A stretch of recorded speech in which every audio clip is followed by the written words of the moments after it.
Ramakrishna mission के संतों को देश में राष्ट्रीय एकता के संवाहक इस रूप में हर कोई जानता है और जब वो विदेश जाते हैं तो वो वहां भारतीयता का प्रतिनिधित्व करते हैं। साथियों, रामकृष्ण मिशन की ये जागृत परंपरा रामकृष्ण परमहंस जैसी दैवीय विभूति की साधना से प्रकट हुई है।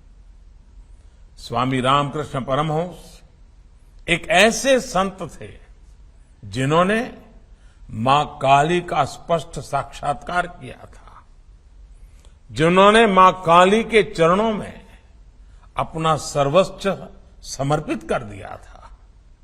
वो कहते थे, ये संपूर्ण जगत, ये चराचर सब कुछ मां की चेतना से व्याप्त है। यही चेतना बंगाल की काली पूजा में दिखती है। यही चेतना बंगाल और पूरे भारत की आस्था में दिखती है।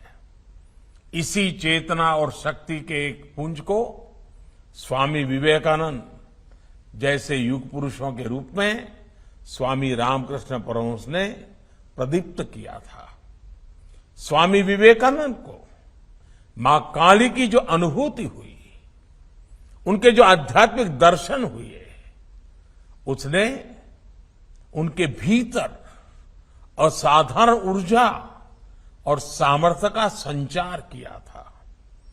स्वामी विवेकानंद जैसा ओजस्वी व्यक्तित्व, इतना विराट चरित्र, लेकिन जगन्माता काली की स्मृति में, उनकी भक्ति में वो छोटे बच्चे की तरह विह्वल हो जाते थे। भक्ति की ऐसी ही निश्चलता और शक्ति साधना का ऐसा ही सामर्थ्य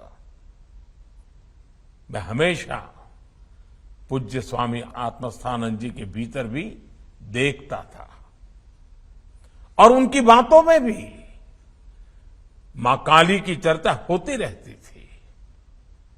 और मुझे याद है, जब भी बेलूर मठ जाना हो, गंगा के तट पर बैठे हो और दूर मां काली का मंदिर दिखाई देता हो, तो स्वाभाविक एक लगाव बन जाता था।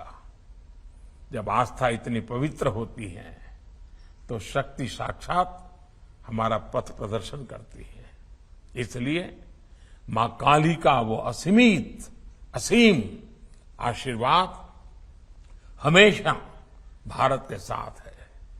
भारत इसी आध्यात्मिक ऊर्जा को लेकर आज विश्व कल्याण की भावना से आगे बढ़ रहा है।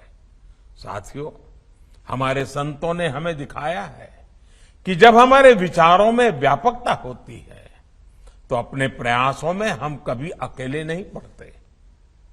आप भारतवर्ष की धरती पर ऐसे कितने ही संतों की जीवन यात्रा अगर आप देखेंगे, जिन्होंने शून्य संसाधनों के साथ शिखर जैसे संकल्पों को पूरा किया।